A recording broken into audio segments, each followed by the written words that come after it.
Welcome back to the LTA. The Split 2 playoffs have finally arrived here at the Riot Games Arena, and it's all fearless best of fives from here on out until the finals in just a few weeks. To kick things off, Shopify Rebellion surprised a lot of fans by making it here into the upper bracket, but their first task is a true challenge. They're going against a FlyQuest squad hot off a massive stomp against one of the other top teams in the league. Can Shopify pull off the upset, or will FlyQuest continue the dominance they've demonstrated throughout Split 2? Shopify versus FlyQuest starts right now. I cannot wait to get these playoffs underway. I'm Captain Flowers, joined by Azael and Kobe for this one. Gentlemen, what do we think? Is it just going to be a 3-0, or are we going the distance? No, it is not going to be a 3-0. It might be a 0-3, as Jack was predicting. But honestly, I am very hopeful for an underdog story. You always like to hope for the underdog story, but this one actually has some legs behind it because Shopify was one of only 2 teams to take a single game off of FlyQuest in this Split's regular season. So Shopify have done a little bit of it in the past, and Fudge talked to him right before the game. He said he was fairly confident, so we'll see what they can do. All right, getting into draft now. You can see FlyQuest, a little bit different attire here today, wearing their pink jerseys in support of FlyQuest Red, their women's team, alongside celebrating their goal of getting 30 cats adopted with their Cat Quest mission. Okay. So FlyQuest getting a couple dubs here on stage before the draft even begins, but we'll see if they can also find that same success in-game. Now, let's check out our bans as Yone, Gwen, and Ezreal are removed by FlyQuest. Over there for Shopify, it's the Vi, the Azir, and the Nico taken off the table as Varus is the first lock here for FlyQuest. I mean, there's the Jace hover, but I would be very surprised to see them blinding Jace here against Bwipo, who has so many different counters, different answers for it. Instead, it is going to be the Rumble, which makes me think we might be getting a Galio over on the other side for Bwipo. This is a guy who has some really well-defined counter picks that he loves to go towards, but Contractz will get the Naafiri that I think we have seen him be very, very successful on. Grouping up with Seos, constantly attacking the enemy jungle, really liking to play in their face. It's something that you love to see. Yeah, I mean, he was one of the junglers that jumped on this champion as soon as it got this little mini rework and got the untargetability on the W. And it's a strategy they came into the league perfecting and trying, and it's a strategy that has paid off for them. So we do get the expected counter pick with the magic shield, the pushing here for Galio into Rumble, but I really, really like the Pantheon answer as well. Pantheon having that point-and-click CC and having the global really helps them out towards the mid-game. Pantheon plus Galio, it just puts so many extra questions to Shopify to have to deal with in the mid-game when you have multiple areas on the map that can be covered. I call it the meteor shower combo. They both just come raining down from the sky, and instantly the fight can be turned no matter how well you think you might have set it up on the other side. But it looks like Shopify going to lock in a little bit of extra long range for themselves here with the Jhin, the Curtain Call, and Deadly Flourish being able to help out as Rumble and Naafiri go into scrap. Victor going to be the first ban here in the second half for Shopify, wanting to keep that one away from Quad. Yeah, it's going to be interesting to see, how heavily Shopify will be committing to the dive, if they want to go for an aggressive mid laner here for Palafox as well. Of course, they do have an AD jungler, so they could be looking, for one of these aggressive pairings, things like the Ahri that are up and available. The Victor's been banned out. Wouldn't be surprised to see Quad just tanking another ban here. Cassio is something that hasn't been banned out, but very frequently does get banned against him. It is one of the most banned champions against FlyQuest. Quad is so well known for that champ that, generally speaking, FlyQuest really eats a lot of targeted bans, bans that aren't necessarily that popular in the meta, things like the Cassio, like the Scion, like the Yorick. And especially when you are playing, best of 5 Fearless, which we have not played a lot of, you do have to think about the progression of your pick ban phase here if we do get very deep in it versus a team like FlyQuest that has so many tools. So they opt for the Taliyah right now. Like Taliyah, pretty much every mid laner just agrees, is just OP. Especially with Pantheon. So, yeah, exactly. You cannot let that go through with the point-and-click setup.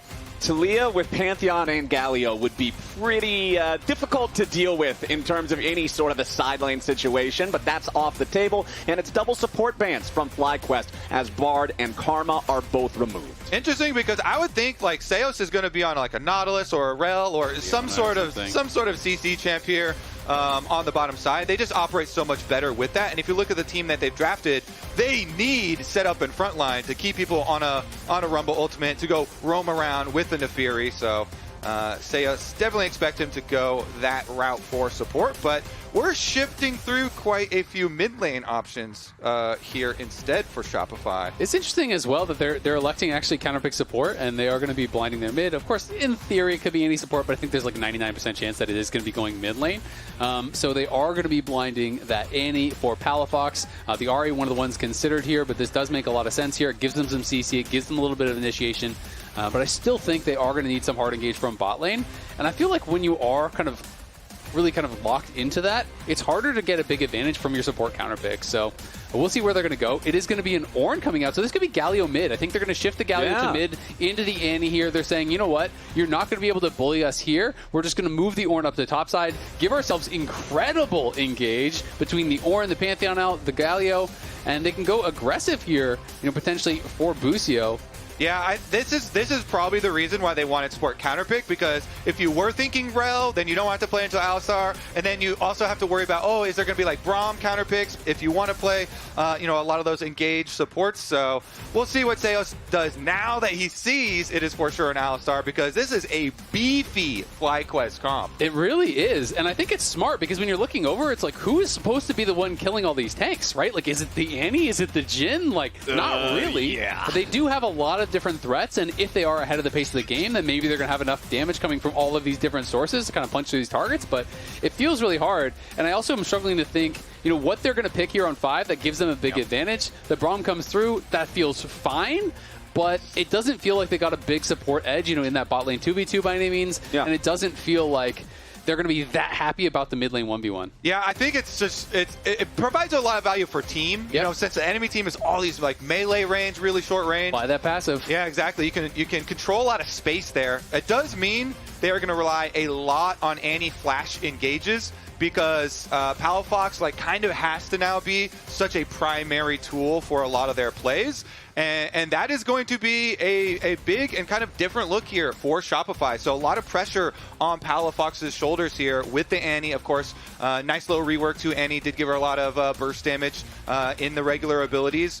But the big engage is still going to be super critical when you have the stun, when you have flash, finding the right angle, using Fog of War and stuff to get in there. It really is, but I will say, over on the FlyQuest side, if you can kill Massu off early in the fight, they are so low on damage. It's not going to be easy to do because you have to get through the Alistar and the Ornn and the Galio and the point-and-click CC from the Pantheon, but you have a lot of point-and-click attacks yourself, right? If you get a Flash Tibbers onto Massu here, and you have the Naafiri all coming through, the Rumble Equalizer on his head, everything thrown at Massu to take him out, you can make it happen.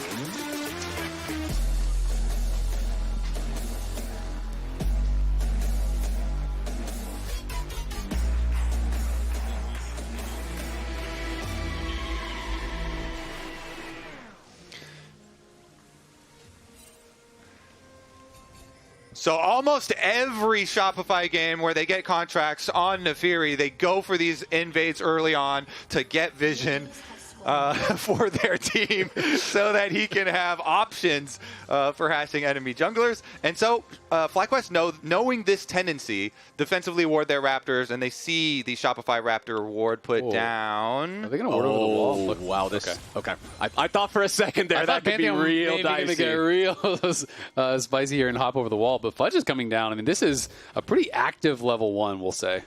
Palafox is getting some first strike value. Yeah, exactly. The first strike, truly, the first one of the game. The little auto attack getting in there. But apparently FlyQuest were discussing some genius midfielder Palafox aura before the game. Let's take a listen. Be careful, Quad. Enemy midfielder is genius. What did you say? Careful, Quad. Enemy midfielder is genius. Enemy mid is genius? Enemy midfielder is genius. You don't know meme? I don't know this, man. Xiaohu did an interview and he said... No, it's Showmaker, no? No. It was Xiaohu. Oh. He said enemy mid laner has aura of genius. Yeah, if he roams anywhere or does anything, I'll just be saying that in comms. Enemy mid is He's doing genius. a million damage on this still, yeah. Millions of damage. Millions of damage. Genius little stun right there. Yeah. on the Genius Galio last hit, you know? Everything he does. It's just the genius aura emanating from mid lane. And again, Annie will be critical to this team because this is such a snowbally champion. You know, if you can get ahead, you can definitely have some really high impact roams. Busio said he's definitely going to be looking for those.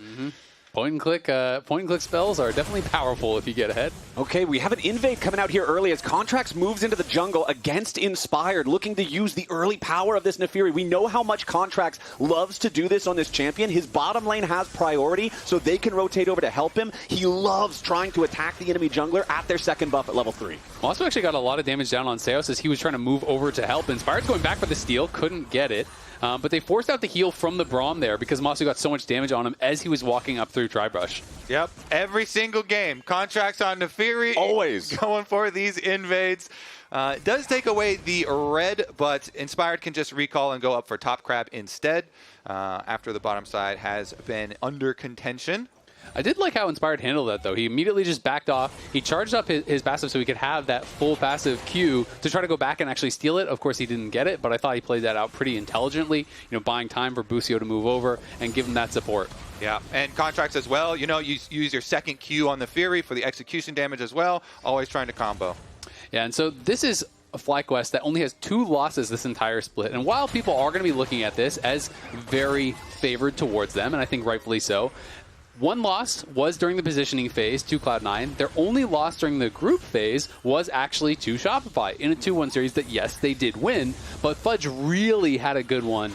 Was getting the better of Bwipo in all 3 games, I felt, despite the loss. And it was a very competitive series, and I think that is kind of giving some hope here to Shopify that they can compete. And so Inspired, because of the early recall that he took after finishing on bottom side, even though his red was stolen, he has combat advantage now with the extra longswords in inventory. So he comes back over to contest Contractz when Contractz tries to protect his red quadrant. We'll see about this Smite fight. Smite's coming back up shortly, and Inspired's was already there, so Contractz doesn't quite get that Krug. And Inspired's gets a little vengeance with Busio roaming too.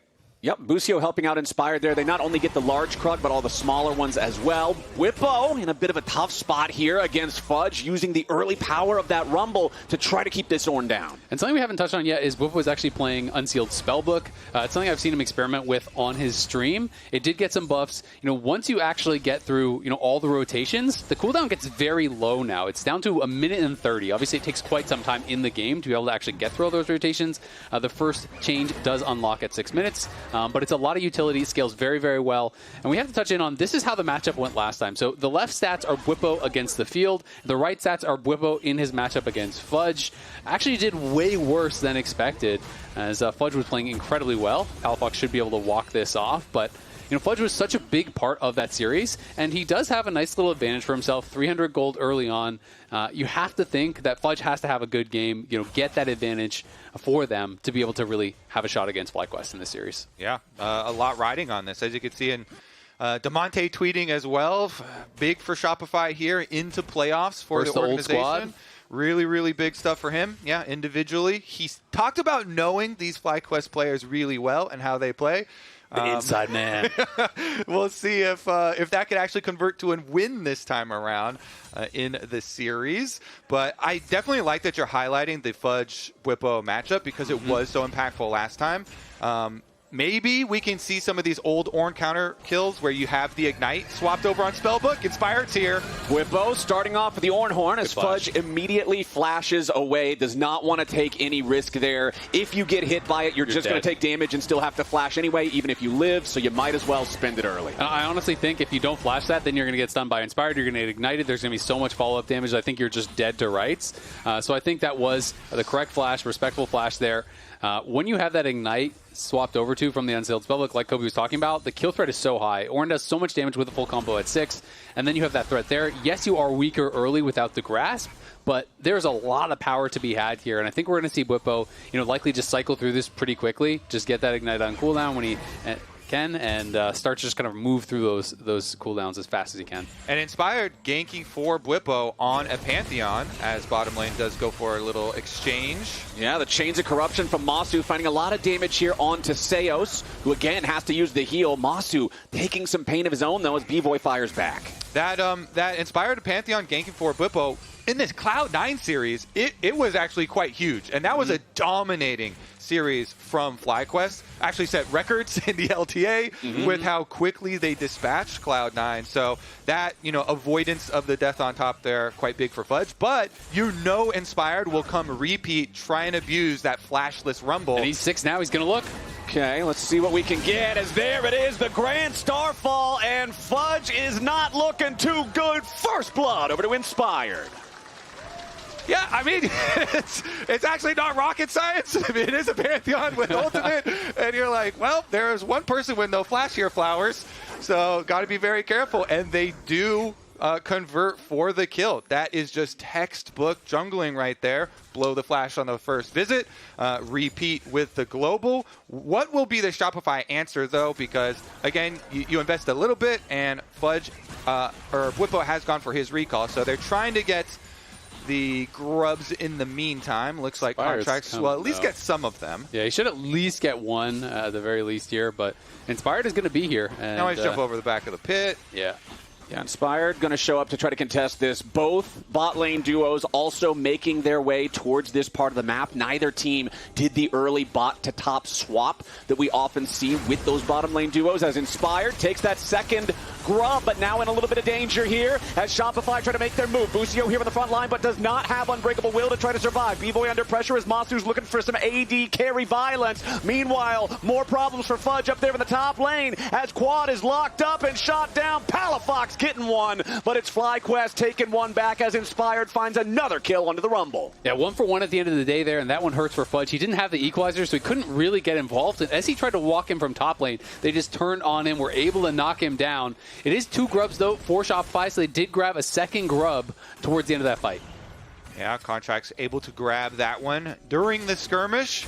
Honestly, though, the focus of money might be an issue because Inspired, as we said, in the series versus Cloud9, was huge on this champ. He was the one to get both of these kills.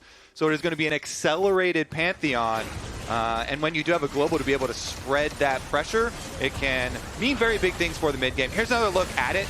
Of course, on the top side of your screen, you can see Fudge was very quickly isolated there, and Inspired knew I have flash advantage, so they're going to guarantee that kill. But the other side of the map is where Shopify slightly came out ahead, getting their counter kill as well as the extra grub.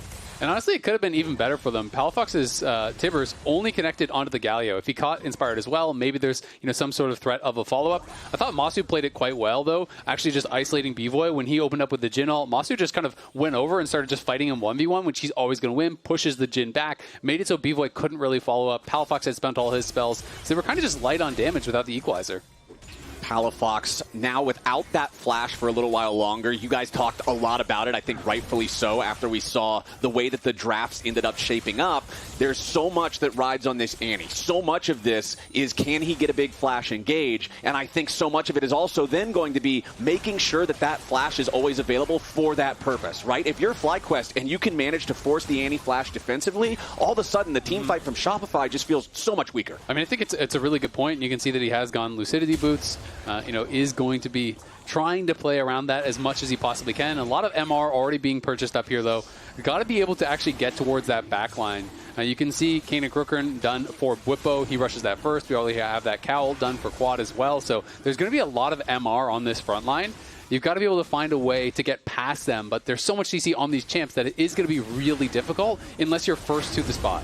All right, first Drake of the game taken by FlyQuest, and that's going to be, honestly, a pretty late first Drake, 11 minutes in. Not a lot of early focus onto the neutrals as Massu's in danger. Contractz jumping in here with the ulti. It's up to Bvoy to hit the shots, but Massu gets out of the curtain call range just in time.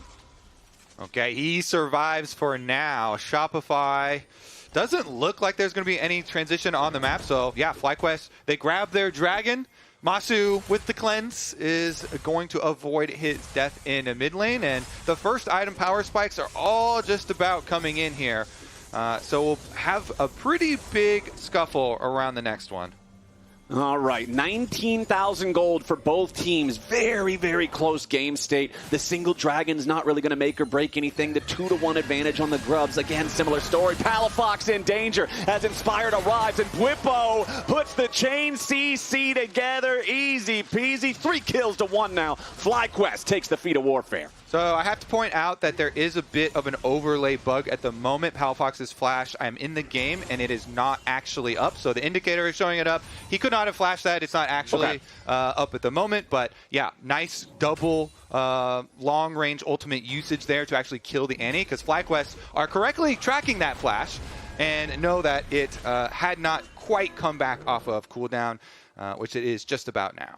And he is going to be very squishy, right? And it's not like there's any HP built up whatsoever. You know, he is just on the Malignance, so is going to have that shorter ulti cooldown for the Tibbers, for these potential engages, and clearly he is going heavily towards CDR and trying to play for that. But it does mean if you get caught, you are going to get blown up in a hurry. And big credit to Inspired in usage of this Pantheon ultimate. He has had really high value with all of his movement. This is one of the reasons we and everyone talks about Inspired so much with this team. He has been very good with his clear, despite the early invade from Shopify. And here we go. Seoul's in some danger immediately as FlyQuest go for the engage. The Braum is a difficult target, but they got plenty of firepower, and they're already on their first kill. Now Contractz, focused by Bwipo, as the rest of FlyQuest reassembles after the equalizer had come down. Contractz and Fudge disengaging off to the right. FlyQuest won't find anything more, but they got what they needed. Yeah, they got the flash off of Fudge there on the side as well, as Bwipo's now on Ghost here with the Unsealed Spellbook, comes in, is able to put some pressure onto Fudge. They already got that initial kill there onto Seoul, and there just wasn't really much of a chance at actually continuing the fight afterwards. The equalizer was placed pretty well, but there was no CC to actually hold them in it, so FlyQuest just kind of wander out of that and are still sitting pretty, and are going to be able to get the push down on bot side. Someone's going to have to get up towards top side and eventually answer this Annie, but FlyQuest have got to be quite happy, I think, with how the early stages have gone. Inspired is 3-0-1 on the Pantheon, almost has the ulti off cooldown yet again, and the Rift Herald is going to spawn in 30 seconds. I expect FlyQuest to have their eyes set on this, and then the question just becomes, do Shopify want to fight for it? Do you want to just try to trade a turret somewhere else on the map? How confident are they feeling when it seems like it's kind of difficult for them to find what they're looking for in these fights with that lack of CC that you're talking about? And I do really think they are on a bit of a timer here. You know, you want to be able to actually get these kills on Massu, win team fights before he can get towards, you know, the 3-4 item mark where he starts to get these defensive items in, right? Like almost guaranteed. He's going Blade of Rune King, he's going Rage Blade. Those are going to be the first two. But if he gets to, you know, Wit's End and he gets to some of these like tanky items that are going to really make it difficult to actually burst him down, you know, with what we're assuming is going to be a Locket and so on coming in, and the Galio ulti shield and all these things, I think it's just not going to be there as far as the damage you need to 100 to 0 him. Well, that will be the challenge here for the Rebels, as it looks like FlyQuest is already ready to start up this Herald. And Inspired there, even funneling an extra cannon wave into their Varus, into Massu's hands to further accelerate and feed as much money as you can into the AD carry. This is something Inspired has always done on all of the teams. When he was back on EG, did so much with Danny, trying to get as much money for his AD carry as possible. So it's going to be a rotation on over to the Herald. Easily pick that one up. And he has the 1,000 gold individual lead, now even more than that in the jungle, and ultimate will be ready to roll here for him as well. See, as far as the flashes go, Fudge is kind of the primary target again, since like you're talking about, that one was blown, and Fudge on the bottom side of the map does have to be very careful with his positioning. No flash on the Rumble has been a primary target. Dragon is coming up very shortly, so everyone's going to be looking. Yep, 10 seconds until that Drake spawns. Again, this is a very slow Drake game. The first one only being taken about 11.5 minutes into the game means that there's only that single Drake thus far, possessed by FlyQuest. They also have the Herald alongside the Drake. They lost out on the Grubs, so they need one more neutral objective to claim that feat, claim the Empowered Boots. If Shopify can take this Drake, obviously they'll be able to stop that for now, but it's FlyQuest first on the scene again. Yeah, and it looks like it's just there's no way they're even going to try to contest. You can see Contractz is up on top side. Annie's going to be pushing that top lane down, trying to at least deny a little bit of farm. Just going to be an easy Drake there for FlyQuest. Their second of the game, so it's not like it's going to be ultra fast Soul that they are facing down here, but they are going to be slowly working towards that. They have the feats of strength already completed, and that's just going to make things that much more difficult. Seo's trying to jump forward there, throws up the Unbreakable, tries to tag Massu with a winner's bite, but it's not like there's really a whole lot of threat behind it, even if he hits him. We still have another 3 minutes or so until the Otacon spawns. Will be the bot side Otacon this time around. Honestly, it's not a super high kill game, but pretty much every kill that's happened has been inspired. Yeah, Inspired involved in all of them. A lot in tandem with some of the other ultimates. Bwipo's Ornn provides a lot of setup value there. But honestly, it has been just really intelligent pathing from Inspired. Talking about dealing with the early invade, keeping up his farm, going for the counter invades, preying on people with no flashes. Here we go. Inspired ready to make the dive happen as Bwipo goes in for the ulti, and they're going to combo Palafox down before he can do a damn thing about it. Now Quad's ready to show up for the two-man taunt. Busio's there right behind him. FlyQuest just murdered Shopify. CC is OP, Flowers, and they've got a lot of it. FlyQuest here go for the tower dive. And instead of tracking time CC'd for these people in their death timers. Time not CC'd. Yeah, exactly. Zero. Time not CC'd. Probably very, very close to 0. So FlyQuest get the tower afterwards after the bounce house goes on fire in the top side. Yeah, I mean, this time Palafox did have the flash, but I think he's saying, okay, Contractz is with me. I can survive the initial damage, then throw out my full combo and maybe live. He even got his self-Eon, but he just gets basically 100 to 0'd in the CC there. Then Contractz is here trying to hold on. He pops the W, but look at the Quad. He just repositions with the move speed there from the teleport, able to get in on top, hold that taunt so long that he catches Contractz after he comes out of the immune, gets Fudge as well. Busio arrives, the whole team arrives, and they just wipe them off the map. I love tanks. I love the fact that FlyQuest brought everybody up there because Fudge's teleport, which would normally be the attempted punish of the dive, just ends up being more free food for FlyQuest. And now they're summoning up the Herald here in mid lane. The turret is about to be taken out. They try to use the Palafox ulti to make an engage, but it ain't going to happen. And now Contractz is already in danger. Busio looking to keep going forward with the Unbreakable. Will knocks Palafox up into the air as Contractz will fall, and a grand entrance for Quad. Locks up 3. Palafox about to drop. Bvoy's on the run. Seos is heading straight into the dirt as FlyQuest just runs Shopify over. Quad is getting some mega value taunts here. He is getting multiple people on every single tower dive that they go for.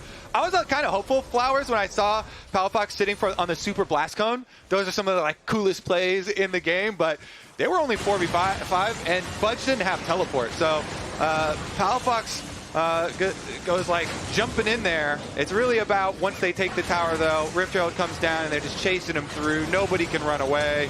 And I just really like how FlyQuest actually plays it out. Bwipo is on the side with Inspired, chasing after Naafiri. On the other side, Busio is just marking Palafox, so he can't spend his spells on anyone except the Alistar. He's just getting pushed back.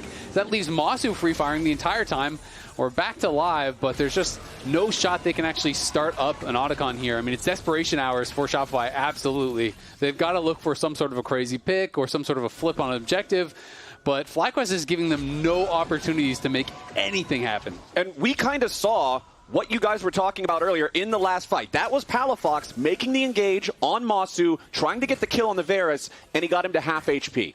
I think the clock has struck midnight here on the Shopify game plan, and there's just no way around it. And you can tell why FlyQuest had the confidence to hard force that play, because they've been so good at tracking, all the summoner spells, which also should be very, very commonplace. But they're like, Fudge can't join.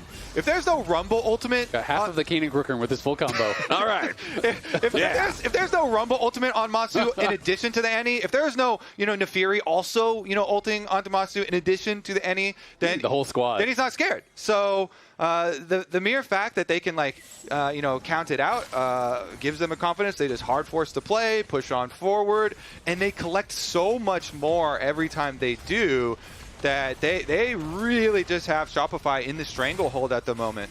And I also really like that Quad is actually going Riftmaker a second here. I think it's quite strong on Galio. And when you are playing with a team comp that clearly Massu has to be prioritized. Like, he has to be killed. You're going to get ignored, so you can deal a little bit more damage. You don't have to be a pure tank or anything like that on the Galio. If people are trying to run past you and ignore you, and you have that Riftmaker, you have some reasonable damage to punish some of these squishy characters. 4.7 thousand gold lead for FlyQuest just about 22 minutes into the game. The next Drake has spawned. Objective bounties are active for Shopify. Contractz is down here, but it's just way too risky to try to start anything up. And Bwipo has actually hit all 6 swaps on the spellbook, so now he's going to have that minute and 30 extra summoner spell cooldown that he can actually be swapping through. So for a lot of these fights, he'll have a heal, he'll have exhaust, he'll have something that is going to be really useful for his team.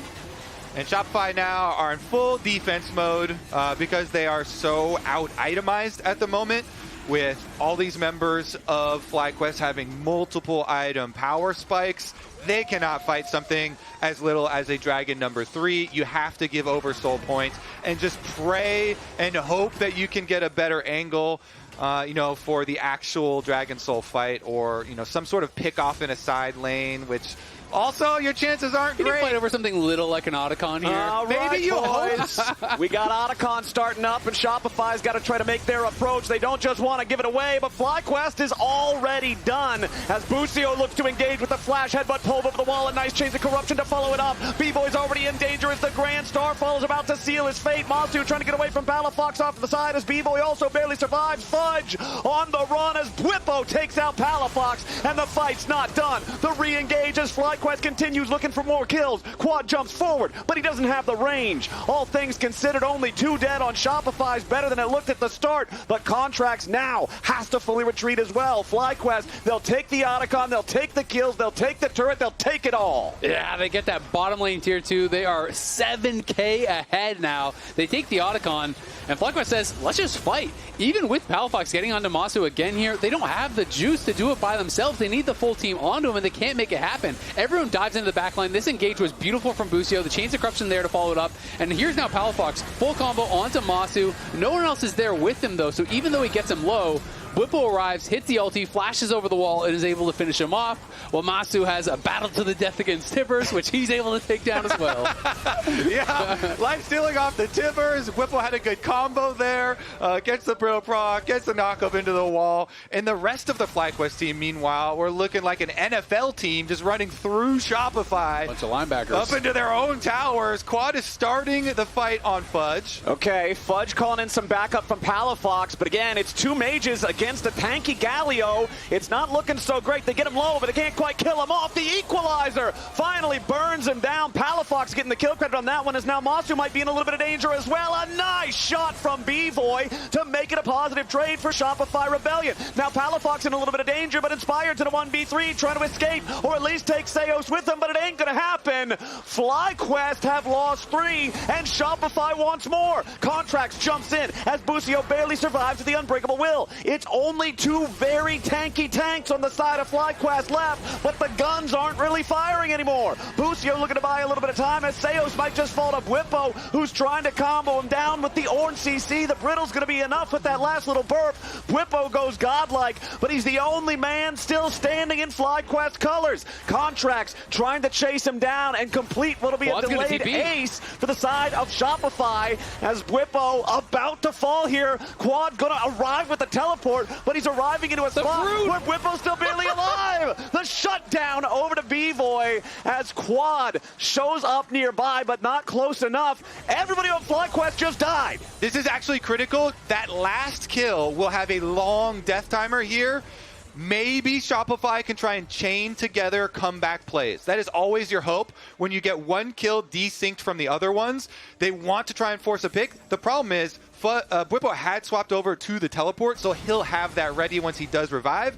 And the timer is actually going to tick down fairly quickly as we go into the replay. I mean, this just felt like a little bit of overconfidence. You could see the redemption came in from Bwipo to try to keep Quad alive. And then Massu's just standing and fighting against both the Soul laners here by himself, without anyone around to actually protect him. And when Massu dies to this Jhin W, all of a sudden, Inspired's stuck on the side. You don't really have any damage left. And it's just some overconfidence, a little bit fast and loose there from FlyQuest.